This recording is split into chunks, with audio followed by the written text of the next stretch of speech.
सभी उपस्थित मेरे पिता से लगेंगे, उपस्थित मेरी माता और लोटा गांव से मैंने शुरू करी थी। ये मेरे लिए सबसे बड़ी बात है। मैं आपका ऋणी हूँ इस बात के लिए, मैं जीवन भर ऋणी रहूँगा इस बात के लिए।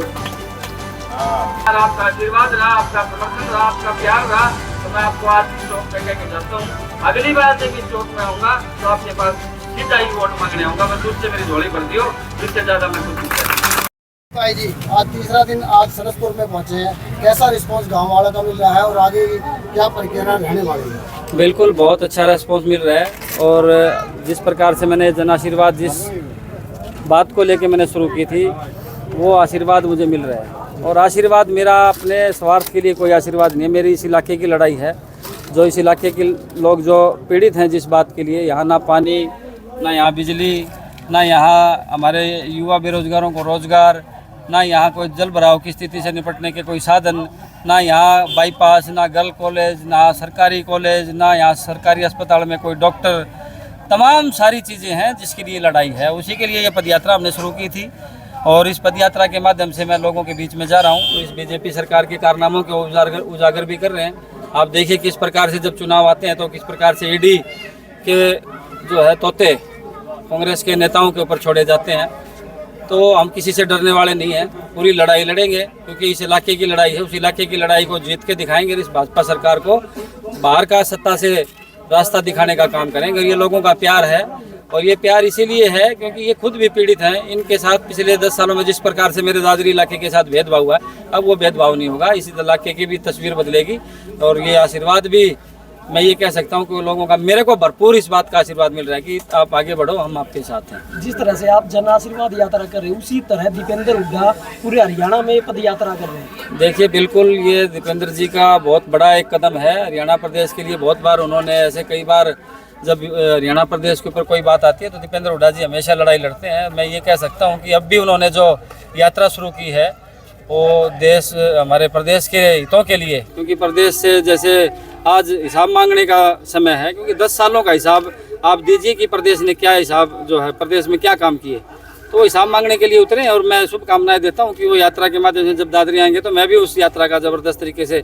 स्वागत करूंगा। और बहुत शानदार तरीके से हरियाणा प्रदेश जो है उनको बड़ी आशा भरी नज़रों से देख रहा है। तो उनकी तरफ दीपेंद्र जी की तरफ हरियाणा की जनता जो है बहुत उम्मीदें रखती है। तो दीपेंद्र जी इस प्रदेश के अंदर बहुत अच्छा आने वाला समय जो है भविष्य उनका है। तो हम भी उनसे प्रेरणा लेके हम भी अपने लोगों की लड़ाई लड़ रहे हैं और लड़ते रहेंगे। और मैं तो शुभकामनाएं देता हूं दीपेंद्र हुड्डा जी को कि वो प्रदेश की कमान संभाले। हम तो सब उनके साथ हैं। जिस तरह से आपने 20 साल मेहनत की कांग्रेस में और अभी मेहनत का फल मिलने ही वाला था, उसी तरह किरण चौधरी बीजेपी में शामिल हो गई। देखिए वो मेरी सम्मानित नेता नहीं है, मैंने उनके आंचल में रह के काम किया है। अब उनकी अपनी मर्जी थी, अब जहाँ उनको अपना भविष्य नज़र आया तो उन्होंने अपने हिसाब से, अब हमारे को इस पार्टी में भविष्य अपना नज़र आता है तो मैं कुछ टिप्पणी उनके ऊपर नहीं करूँगा कि मेरा अब लोगों में विश्वास ये है कि भी मैं यही रह के काम करूँ।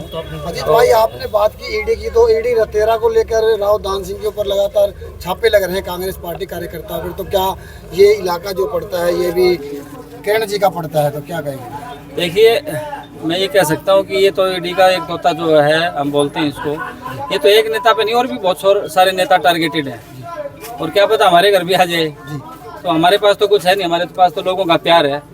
तो ये तो जो भी व्यक्ति इस सरकार के खिलाफ बोलता है, जो व्यक्ति दिखता है कि भी ये जो है इस सरकार की चूल्हे हिलाने का काम करेगा, तो उसी को दबाने का प्रयास करते हैं। तो इनके घर की दुकान है, ये तो कहीं भी चलाओ, कहीं भी दौड़ाओ, कहीं भी इनको यूज करो। तो इनके घर की दुकान जो है वो ईडी के माध्यम से चलाते हैं, जहाँ जिसको बोलते हैं वहाँ जाते हैं। तो और ये चुनाव के समय ही होता है, उससे पहले कहीं नहीं होता। जब चुनाव नज़दीक आते हैं तो हमारे नेताओं को हताश करने के लिए, उनको दबाने के लिए, उनको चुनावी सिस्टम से हटाने के लिए इस प्रकार के हथकंडे अपनाए जाते हैं। तो ये बड़े मैं कह सकता हूँ नियत्ती जो है सरकार है, इस अल्पमत में वैसे है सरकार, तो ये नियत्ती हथकंडे नहीं अपनाने चाहिए। सरकार लोगों को हिसाब दे कि हमने ये काम किया, ताकि लोगों का वो मत हासिल कर सकें, अपना हिसाब बताएं क्या काम किया। इस प्रकार के हथकंडे नहीं अपनाने चाहिए। क्या जन आशीर्वाद आपको मिल रहा था यात्रा? बिल्कुल, आप देखिए आज गांव में इतना शानदार जो है लोगों ने मुझे इतना प्यार मान सम्मान दिया है। मेरे पिता तुल्य बुजुर्ग भी इतनी बेसब्री के साथ इंतजार कर रहे थे, युवा भी मेरे साथ चल रहे हैं। तो दोनों तबके जो है, आज तो महिलाएं भी साथ, बिल्कुल महिलाओं का भी, माताओं का भी पूरा आशीर्वाद मिल रहा है। और मुझे लगता है कि अब दादरी की जनता भी इस बीजेपी सरकार से हिसाब मांग रही है और इसीलिए समर्थन मिल रहा है जैसा और कि बहुत प्यार दे रहे हैं लोग। जैसा कि आपने कहा कि लास्ट 10 तारीख को जब चरखी दादरी में यात्रा पहुंचेगी तो काफ़ी जन सैलाब देखने को मिलेगा। बिल्कुल, दादरी में जिस दिन ये यात्रा पहुंचेगी तकरीबन 10 तारीख को, 10 अगस्त को के करीब आगे पीछे 1-2 दिन हो सकती है क्योंकि लंबा है रास्ता और हम पद यात्रा के माध्यम से कर रहे हैं। तो जो भी तारीख तय होगी, हजारों की संख्या में कह सकता हूँ कि दादरी में हम उसकी एंट्री करेंगे। जब मैं जन सैलाब लेके पूरे सभी गाँव से समर्थन लेके मैं चल रहा हूँ और जब दादरी में हम पहुँचेंगे तो पूरा जन समर्थन और जन सैलाब इस भाजपा सरकार को हम बता देंगे कि क्या जो है लोगों की भावनाएं उस हैं। दिन कोई कांग्रेस का बड़ा नेता भी देखने को देखिए, मेरी बिल्कुल रिक्वेस्ट है, मैं तो सभी नेताओं से रिक्वेस्ट कर रहा हूँ कि दादरी में भी वो आएँ, तो अभी जिनसे भी बात होगी, जैसे भी बात होगी तो मैं आपको सूचित करूँगा।